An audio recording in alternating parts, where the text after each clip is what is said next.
uma nova palestra. Nós falamos sobre o Pai dos Espíritos, né? Até a semana passada, domingo passado. E hoje nós vamos falar sobre aquilo que eu recebi, que a palestra tem o nome A Forma de Doutrina. A Forma de Doutrina. A doutrina tem uma forma. E nós vamos falar sobre isso. Está baseado lá no livro de Hebreus 6, 17 e 18. Romanos, desculpa, o que eu falei? Hebreus? De vez em quando eu erro, eu fico me ouvindo, falei, o que eu fui falar aí? A gente fala muito, quem fala muito, meu irmão, não tem jeito. Romanos 6, versículo 17 e 18. Vamos lá. Diz assim o apóstolo dos gentios, o apóstolo Paulo, único, separado por Deus a trazer a verdade que ficou oculta há séculos.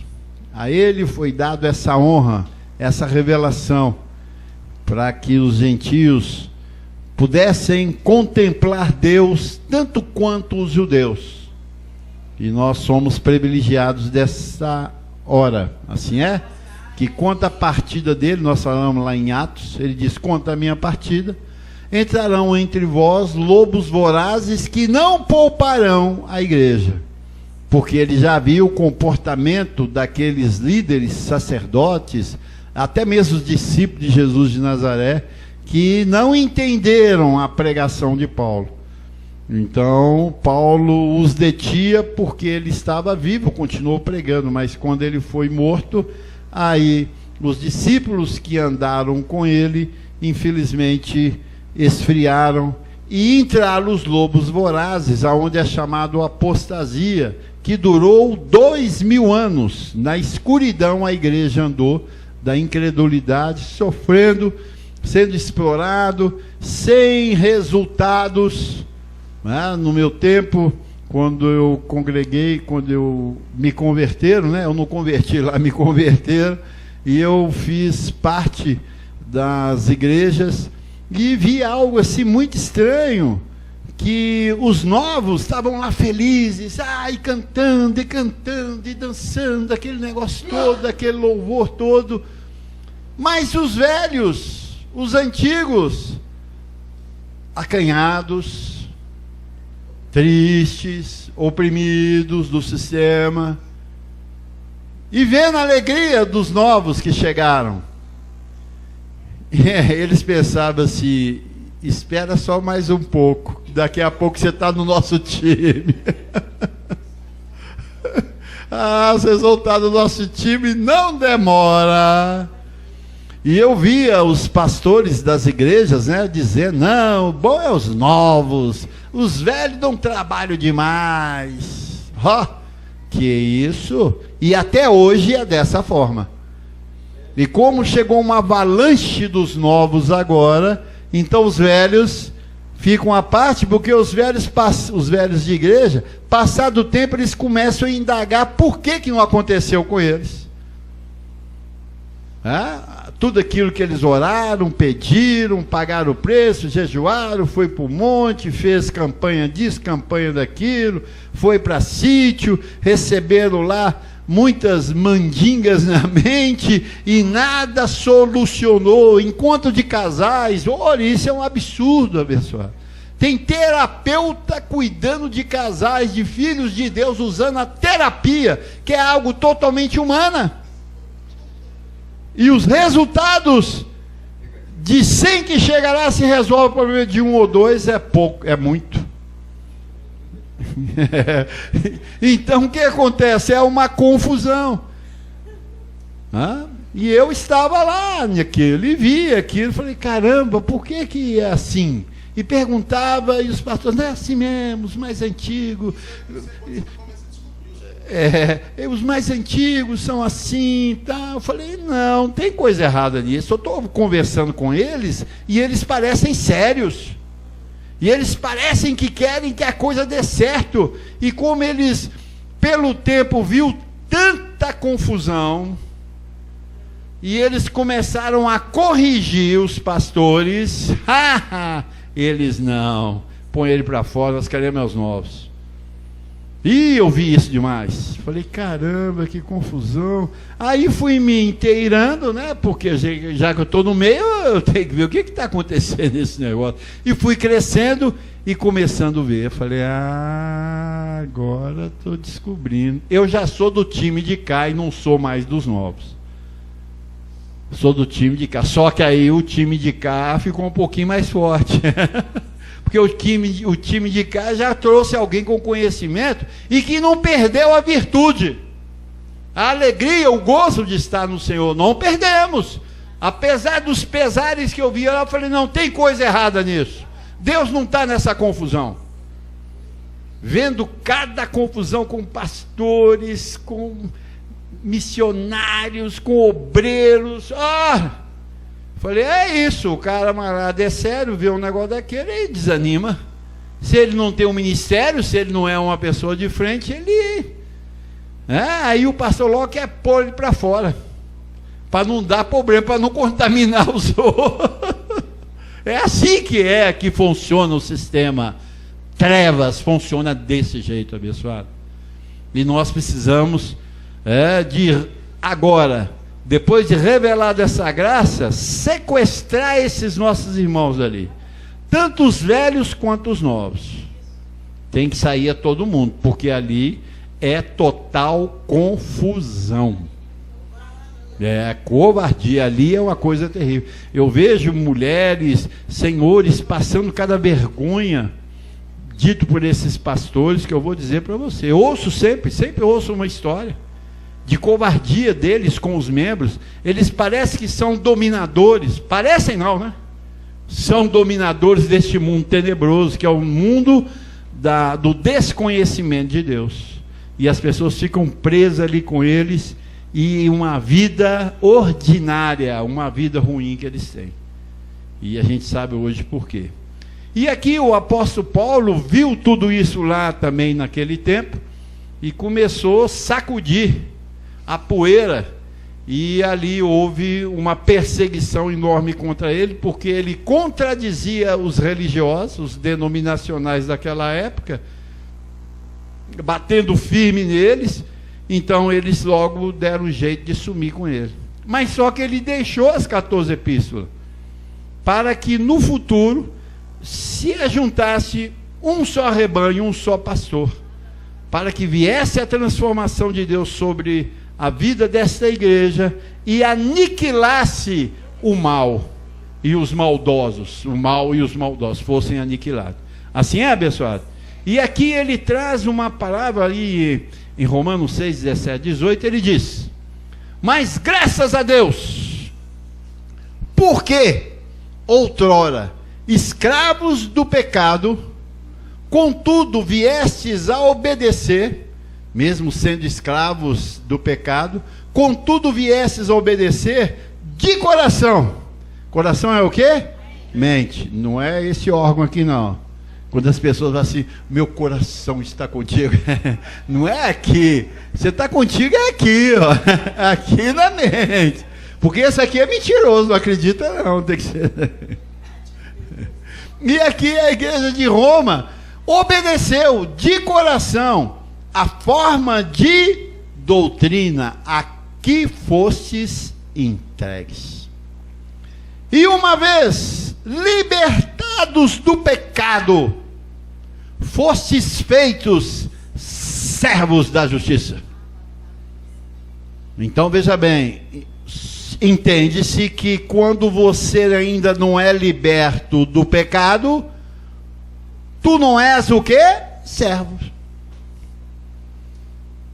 É o que está escrito. Uma vez libertados do pecado, fostes feitos o quê? Servos da justiça. Servos de Deus.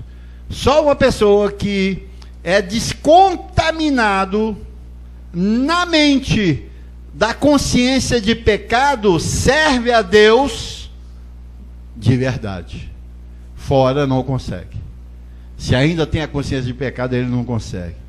Então aqui, esta ciência de Deus, esclarecendo para a igreja aquilo que deve ocupar a sua mente, vem aqui essa ciência de Deus maravilhosa, mostrando que há uma forma de doutrina que eu e você devemos estar. É aquela que nos foi entregue. Paulo estava na lei e viu que aquela forma lá não era mais necessária ou boa para aqueles que viriam a receber Cristo. A lei não batia com Cristo. A lei não podia continuar, porque ela instigava você e eu termos consciência de quê? De pecado. E essa forma de doutrina, ela vem mudar essa situação. Deve ocupar a sua mente a graça de Paulo. A graça de Paulo, ela é a ciência, ela é a forma de doutrina a qual nós fomos entregues. É aquilo que vai o quê? Te instruir e te reeducar com respeito a Deus, com respeito aos seus anjos, com respeito a Cristo, com respeito ao Espírito Santo. Essa forma de doutrina é que vai trazer uma educação para que você tenha uma comunhão diária, intensa com Deus. Porque se não tiver uma comunhão intensa com Deus, você e eu estamos capengando, estamos andando de muleta. Uma hora está bem, uma hora está mal, uma hora está alegre, uma hora está triste. Essa forma de doutrina a qual fomos entregues, ela faz com que eu e você tenhamos um gozo, uma alegria constante. Não importa qual é a situação que você esteja vivendo, porque o gozo do Espírito, ele é constante na minha vida e na sua vida. Agora, você e eu temos que conhecer essa forma de doutrina e mergulhar nela, não deixando nem um dedinho para fora, para que alguém não venha e te puxe. Não, o pé dele está fora, lá o pezinho, puxa ele. O fantasma vai lá, puxa seu pé. A alma penada, vai lá, puxa seu pé, e você sai da forma de doutrina. Aí vem a tristeza, a angústia. Olha, a tristeza e a angústia é a pior coisa que tem na vida de um filho de Deus. Não é verdade? Não tem coisa pior que isso. Então aqui Paulo fala aos gentios e judeus na igreja de Roma, os romanos, porque Paulo saiu muito fresquinho da morte de Cristo. Foi 45 anos, 50 anos que brota Paulo. Então o tempo foi muito pouco, estava muito próximo. E ali Jesus pregou para quem? Para os judeus. A revolução foi no meio dos judeus, não foi no meio dos gentios. Foi os judeus que Jesus veio, ele diz: eu vim para os meus, nascido de mulher, nascido sob a lei. Eu vim para terminar com a lei, o fim da lei sou eu, Cristo. E eu preciso tirar esse povo dessa consciência de pecado. Ao morrer, eu vou libertá-los. E Paulo, como era um judeu fariseu, judeu do pé roxo, mexendo com os hebreus, com os judeus, pregando esse evangelho da graça. E aqui na igreja de Roma tinha gentios, mas tinha muitos judeus também. E aqui esse bate-papo de Paulo é mais com os judeus. Porque ele fala sobre a consciência de pecado. Ele diz: mas graças a Deus, porque outrora escravos do pecado. Quem era escravo do pecado? Só os judeus. É isso que nós temos que colocar na mente das pessoas. Gentio nunca foi pecador. Nunca foi. Porque ele nunca foi um judeu. E o judeu era escravo do pecado porque a lei promovia o pecado.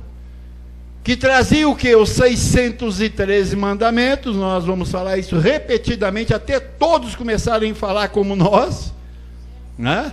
Eles tinham 613 mandamentos, e quando eles falhavam em um dos 613, era chamado o quê? Pecado. E como a lei era aquilo que regia a vida deles, desde o levantar ao deitar, novamente, regia a lei. Então, a lei era difícil de vivê-la. A imposição dela era muito dura. Então, de vez em quando, o cara escorregava, aí o pecado vinha. Aí a consciência de pecado vinha, e o salário do pecado é o quê? A morte. Logo ele, afastei de Deus de novo. E ele podia falar isso porque ele estava debaixo da lei. E Paulo, por um tempo pregando para eles, diz: mas graças a Deus que outrora, o que quer dizer outrora? Antes da cruz. Quando ele fala outrora, é antes da cruz. Porque antes da cruz é que tinha pecado, porque havia o quê? O vigor da lei. E toda alma que pecava, o que acontecia com ela? Morria, não só na mente, mas também em algumas situações, morria apedrejado. E tinha uns que era chibatada. Tinha várias correções drásticas no corpo de um judeu, quando ele desrespeitava um dos 613 mandamentos. Então, veja bem, abençoados, aqui está uma realidade que precisa de ser passado na mente dos filhos de Deus. Outrora, Paulo diz para os judeus, escravos do pecado, e alguns que estavam com ele, que receberam essa graça, ele diz: contudo, viesses a obedecer. Quer dizer, mesmo ali, acirrado, mais de 2000 anos, ali na lei de Moisés, viesses a obedecer de coração, quer dizer, com entendimento de mente, a forma de doutrina a que fosses entregue. Quer dizer, Paulo trouxe a palavra e foi entregue para eles, e começou a educá-los, reeducando na graça para ter uma comunhão perfeita com Deus, e que o pecado impedia esse relacionamento. Então, e Paulo veio trazendo essa forma de doutrina, que é a ciência de Deus, e diz para eles, lá em Romanos 11:13, vamos lá, Tiago. Olha qual foi a posição de Paulo quando ele recebeu a graça de Deus, qual foi a alegria, a intensidade dele de expressar para Deus. Ele diz: ó profundidade da riqueza, uma experiência lá em Roma, ó profundidade da riqueza, tanto da sabedoria, como, na outra tradução diz, como da ciência de Deus.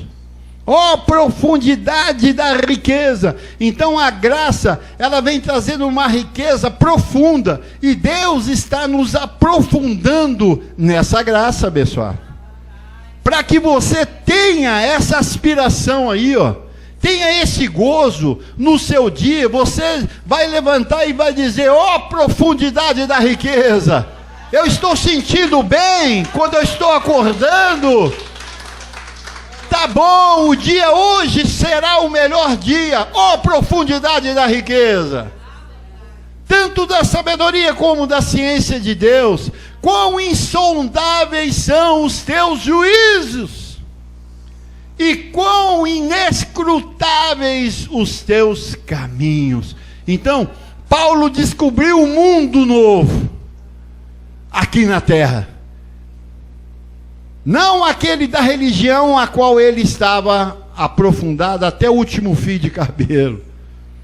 Ele viu uma ciência maior do que a lei, porque a lei já era boa, a lei já era uma ciência tremenda.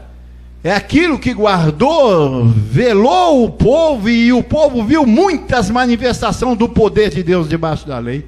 Viu anjos trabalhando, porque a lei foi conduzida por anjos. Então foi uma glória tremenda, mas apareceu algo bem superior, em que ele recebeu e diz: essa é profunda demais. Que sabedoria! Que ciência maravilhosa que torna o homem sempre bem, mesmo diante da circunstância difícil, ele consegue superar. Então essa é a forma de doutrina a qual fomos entregues, de Paulo nas suas 14 epístolas. E vamos ler novamente lá em Romanos 2:6. Nós vamos trabalhar bem esse livro de Romanos hoje. E ele vem dizendo aqui numa revelação. Ele diz: no dia em que Deus, por meio de Cristo Jesus, homem. Porque quando ele fala Cristo Jesus, Jesus era quem? Um homem. Não é isso? Julgar o segredo dos homens, ou a intenção, ou as intenções do coração do homem, de conformidade com o meu evangelho. Imagina um homem naquela época falando isso. Se eu falo isso hoje, eles me excomungam. Imagina naquela época, Paulo ao vivo e a cores falando isso, meu irmão. Esse cara é metido, hein? Ele acha que ele é o bambambam. É a única Coca-Cola no deserto. Que negócio é? Como é que ele fala meu evangelho? Que meu evangelho, rapaz? Aqui estão os 12 discípulos de Jesus de Nazaré. E estava bem perto de Jesus de Nazaré. A coisa estava muito mais o que relevante naquele momento. Ele disse: que é isso, Paulo? Quem és tu, rapaz? Eu andei com o mestre. Pedro aí, até caminhou nas águas com Jesus de Nazaré, cara. Ele afogou, mas pelo menos ele andou. Ele foi do muro da configuração. Da transfiguração, Pedro foi lá, Pedro, Tiago e João foram lá. Então quer dizer, Paulo perto daquilo que eles falaram era desse tamaninho. Mas só que Paulo teve uma revelação, ele foi ao terceiro céu, companheiro. E lá ele recebeu palavras o quê? Inefáveis. Palavra que agora ia transformar mentes e corações, só com a pregação. Sem imposição de mão, sem oração, sem jejum, sem monte, só a palavra fazendo mudança de uma pessoa destruída para uma pessoa nova, edificada e glorificando a Deus. Então aquilo temia, aquilo fazia aqueles homens temer a ele pela forma como ele falava. Ele falou: pô, esse Paulo é chato, mas o cara fala as verdades que mexe com a gente. E lá, os judeus estão seguindo ele. Esse aí faz com que as pessoas se apostatam da fé de Moisés. Ele está fazendo as pessoas fugirem de Moisés. Esse cara é perigoso, vão matar ele. E ele está levando um tanto de gente atrás dele, olha aí. Que palavra é essa?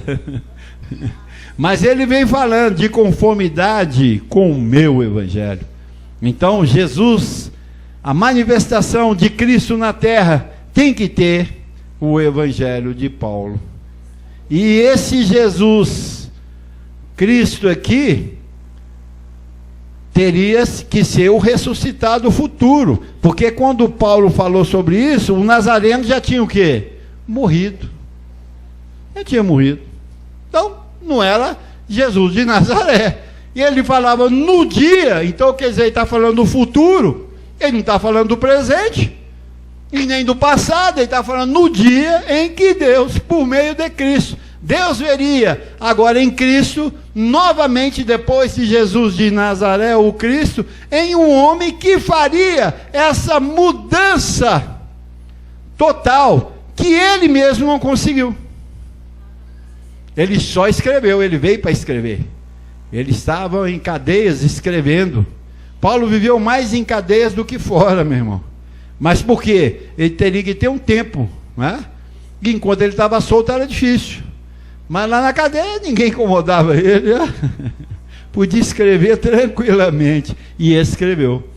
Então, essa forma de doutrina veio para libertar a igreja, os judeus, do pecado. Veja bem, abençoados.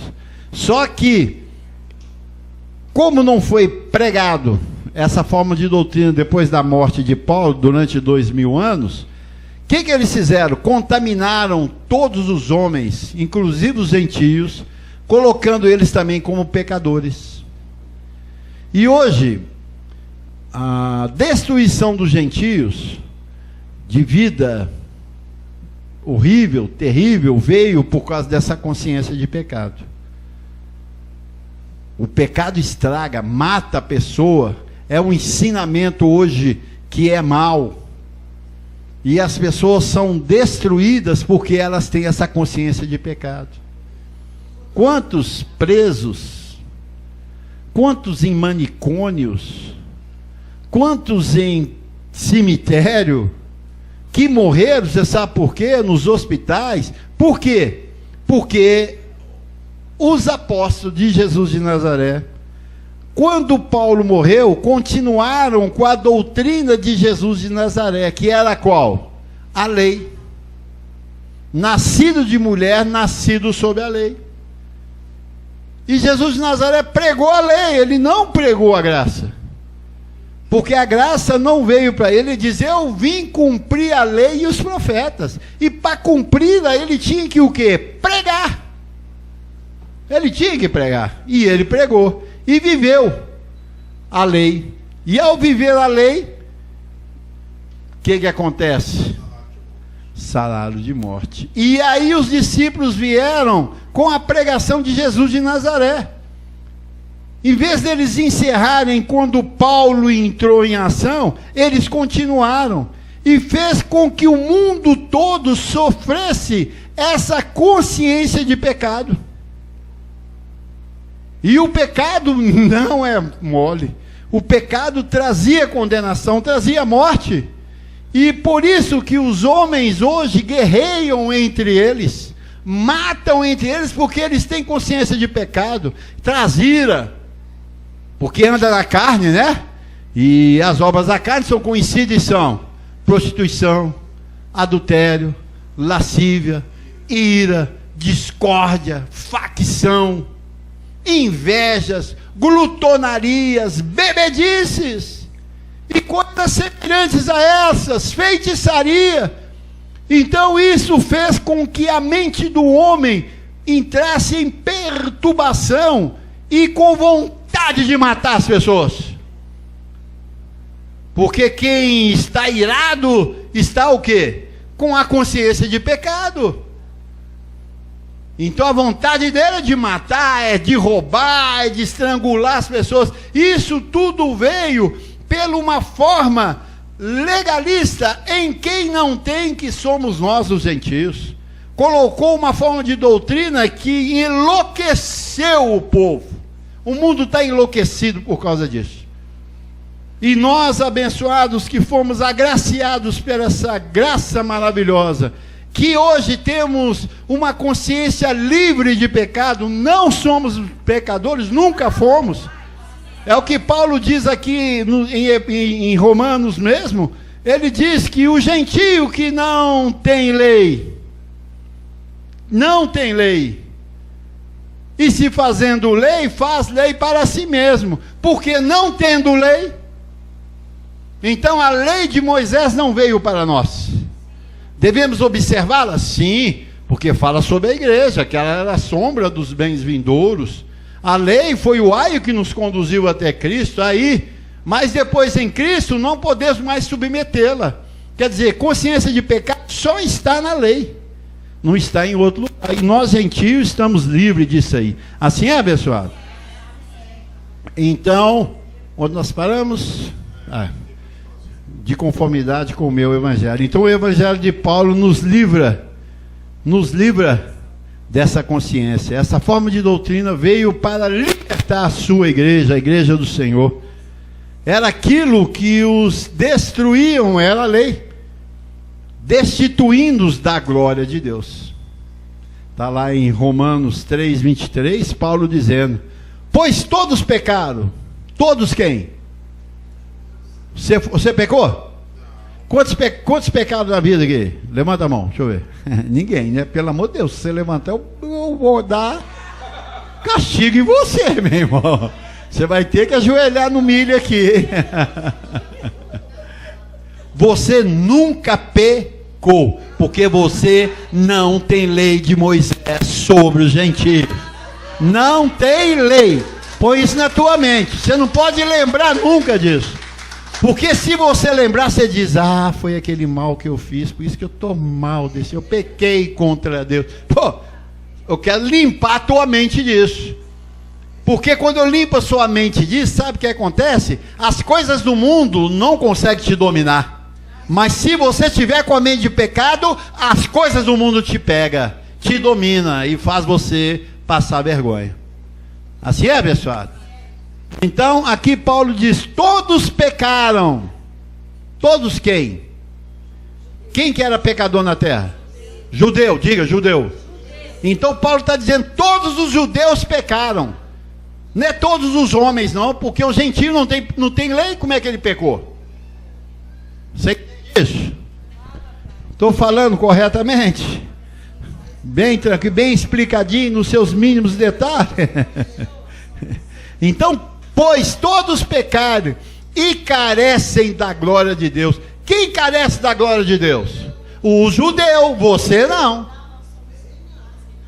Por isso que Israel está tomando bomba lá até hoje.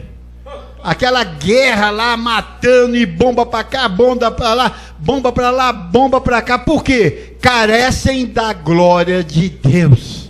Porque todos pecaram, e todos eles ainda que mantêm no judaísmo, porque eles são ortodoxos, são dedicados na lei, eles caem na cabeça deles isso aqui, ó: carecem da glória. O que é carecer? Não ter. Não ter. Isso não é para nós, isso é para quem? Os judeus. Você tem a glória de Deus, assim é? Você tem, mas eles não têm não. A não ser que eles convertem para o evangelho de Paulo, aí a glória de Deus vem sobre eles também. Você recebe assim? Então, os que têm a consciência de pecado não conseguem ver Deus. Está sempre buscando de dia e de noite. Você já viu os nossos irmãos aí?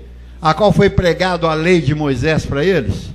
Eles ainda jejuam, eles batizam, eles pedem perdão pelos pecados, eles fazem votos, eles vão para os montes, como Jesus de Nazaré foi. Ele diz: ó, Jesus foi para Nazaré, foi para o monte, nós também temos que ir para o Monte das Oliveiras. Que quando eles vão lá em Israel, vai todo mundo para o Monte das Oliveiras, para fazer sacrifício lá. Aqui é o lugar onde eu sinto a presença de Jesus de Nazaré.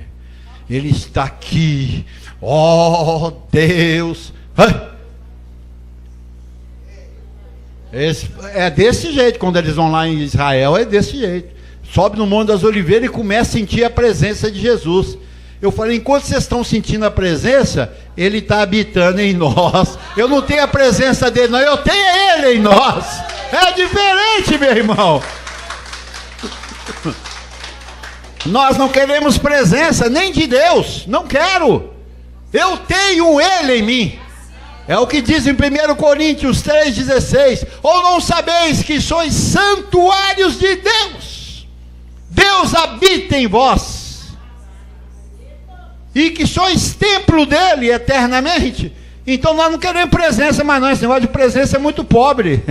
Ó, eu sinto a presença de Deus aqui. Aqueles impostores, né, que impostam a voz. Oh, irmãos, eu sinto a presença de Deus, eu estou arrepiado. Aquilo, estão atrasados 2000 anos, cara. Eles não sabem que Deus habita neles, não. Eu sou a habitação, não preciso de presença, não preciso de arrepiar. Eu tenho a mente de Cristo. É diferente. Assim é, mesmo. Então, eles vivem de dia e de noite pedindo perdão, culpabilidade, porque o pecado te te culpa das coisas. Você sabia? Você ficar com culpa. Ah, a culpa é minha. Meus filhos é desse jeito, porque a culpa é minha. Sente culpa. O meu marido, a minha esposa é assim. É eu que não busquei Deus. Porque eles colocam isso na mente da pessoa. Irmã, busca Deus a favor do seu marido. As mulheres que mais sofrem nessa loucura aí, meu irmão. Tudo cai na cabeça das mulheres. Minha irmã, você é minha irmã de oração, irmã de gemido. Vem, irmã, vamos estar orando pelo seu esposo, pelos seus filhos. Porque se eles derem mal, a culpa é sua. Pô, cara, que zebra, hein? Aí você fica cheio de culpa. Cheio de culpa. Ah, cheio de culpa. Está faltando Deus na sua vida. Então nós enchemos de culpabilidade. Aí o que acontece? Vem a mágoa, a tristeza. Você viu as pessoas que oram muito são feias. Ih, se vão me ouvir hoje, vão ficar com raiva de mim. São feias. A fisionomia não é boa. Você sabe por quê? Elas vivem constantemente em ato de contrição. Assim, ó. Oh, Deus. Aí enruga tudo, cara. O sorriso, estica tudo. Você vem com a pele toda esticadinha. Mas tristeza dá pé de galinha, pé de pato, pé de não sei. Estraga, porque um coração alegre, o que ele faz? Aformoseia o rosto. E o espírito triste faz o quê? Secar os ossos. Aí, está escrito. Estou falando mentira, não. Não estou inventando nada, pastores. Olha, estou falando a verdade. De tanto orarem, você pode, olha, sai de um momento de oração para você ver. Sai de um momento de oração para você ver nessas igrejas, as mulheres. Elas saem tudo assim, ó. Pai do Senhor, irmão. Porque elas estavam em ato de contrição na oração, pedindo pelo marido, pedindo para os filhos, pedindo pela igreja, pelo pastor. E eu fiz parte de um sistema que ensinava você a uivar, cara. Você tinha que uivar. Tinha uma irmã nesse sistema, uma igreja chamada Porta de Sião, está até hoje aí, mas a feiticeira morreu, só deixou o feitiço lá. E ela ensinava o povo a gemer. Nós tínhamos uma reunião, um culto, né, de libertação, aqui, heresia. Culto de libertação à tarde, e quarta-feira pela manhã ia todo mundo para o jejum. E tinha umas irmãs lá que eram fera. Desde a hora que ela chegava até no final, elas não paravam de uivar. Oh, Deus!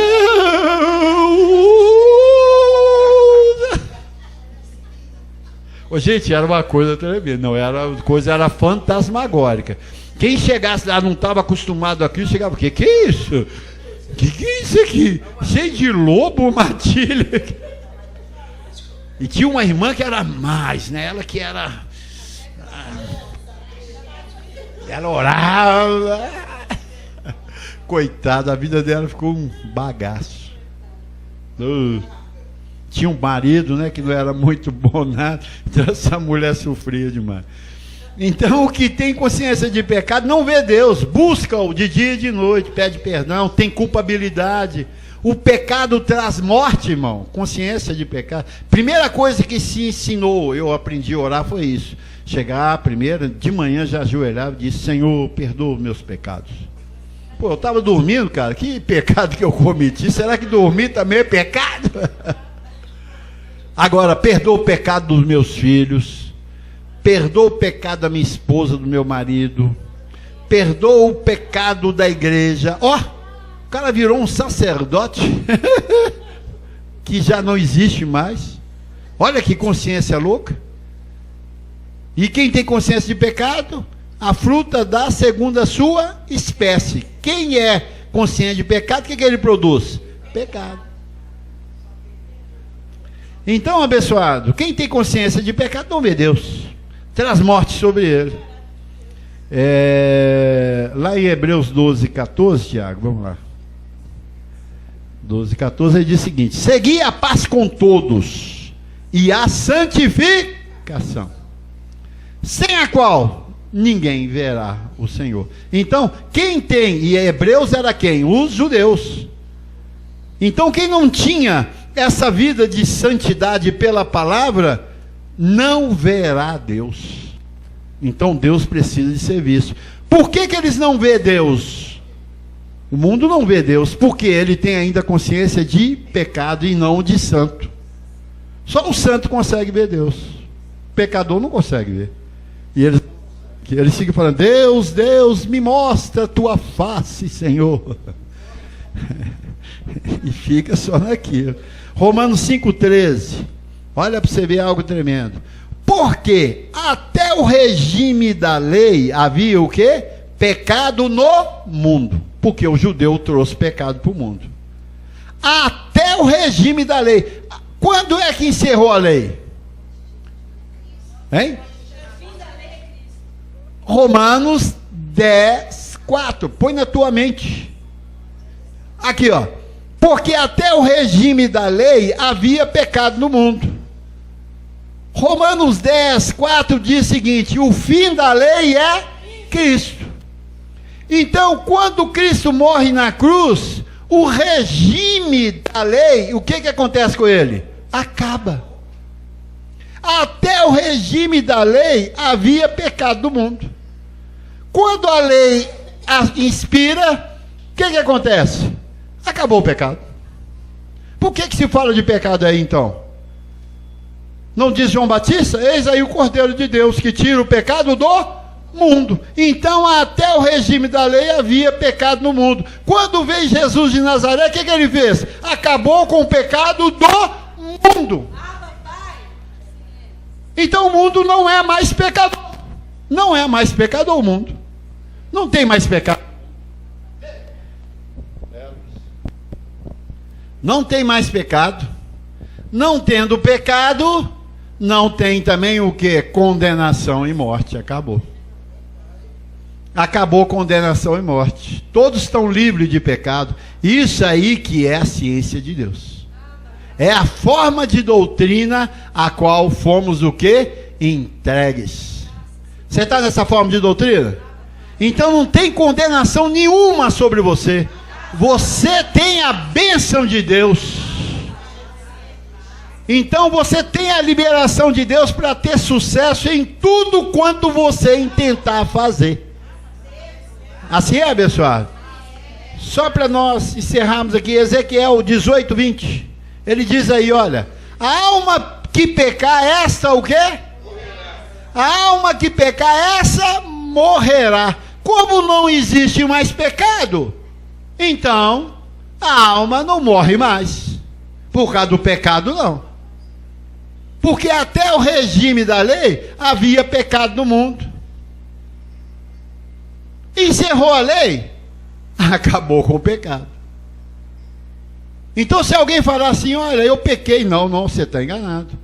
Até o regime da lei havia pecado no mundo. E quando encerrou o pecado? Quando Jesus na cruz do Calvário derramou o seu sangue e nos purificou de todo o pecado. O sangue dele é poderoso e nós somos os únicos que valorizamos o sangue de Jesus, porque a nós foi entregue uma forma de doutrina que nos leva a entender isso e dizer para o judeu: olha, outrora vocês eram pecador, agora não são mais, porque Jesus já morreu pelo seu pecado. Acabou com isso, para com isso. Romanos 10, 4, só para você mentalizar isso aí mais, coloca na tua cabeça: porque o fim da lei é Cristo. Eis aí o Cordeiro de Deus que tira o pecado do mundo. O fim da lei é Cristo, para a justiça de todo aquele que crê. Você crê na cruz do Calvário, derramando sangue? O fim da lei é Cristo. Não há mais pecado. Eu tenho aqui uma posição, mas não dá para falar aqui. Aguenta mais um pouquinho aí, abençoados. Qual a posição que temos agora nessa forma de doutrina? Nessa ciência, Romanos 6, ele diz o seguinte, olha, sabendo isso que eu falei para vocês, que foi Cristo, que foi crucificado com ele o nosso velho homem, Cristo, né, morreu e nós somos crucificados com ele, o nosso velho homem, para que o corpo de pecado seja o quê? Destruído. E não sirvamos mais o pecado como escravos, dizendo Paulo para os judeus. Porquanto quem morreu está justificado do pecado. Ora, se já morremos com Cristo, cremos que também com ele o quê? Viveremos. Então quem estava no pecado morria, vivia uma vida de morte. Só uma vida com Cristo que faz você viver. Você ter domínio próprio, você ter uma vida boa, é só em Cristo. Fora de Cristo não tem, é só morte, condenação. Ora, se já morremos com Cristo, cremos que também com ele viveremos, sabedores de que, havendo Cristo ressuscitado, quantos creem que Jesus ressuscitou? Você sabe disso, não sabe? Ah, papai. Sabedores de que, havendo Cristo ressuscitado dentre os mortos, já não morre, ressuscitou. A morte já não tem domínio sobre ele. Porque o pecado não terá domínio sobre vós. Porque uma vez Cristo morreu e ressuscitou, o pecado não tem domínio mais. Aí Romanos 14 ele diz, porque o pecado não terá domínio sobre vós, porque você ressuscitou juntamente com ele. Assim é, morreu e ressuscitou com ele. Pois não estáis debaixo da lei, e sim da graça. Debaixo da lei, pecado. Debaixo da graça, não há pecado. Agora, porém, libertos do pecado, diga, eu estou livre do pecado. Está escrito, libertos do pecado. Então, para que pedir perdão pelos pecados, se nós já estamos libertos do pecado? Oh, isso é tremendo. Transformados em servos de Deus. É o que nós lemos, né, lá em Romanos 6, 17 e 18, ele fala isso. Transformado em servos de Deus, tende o vosso fruto para a santificação e não para pecado.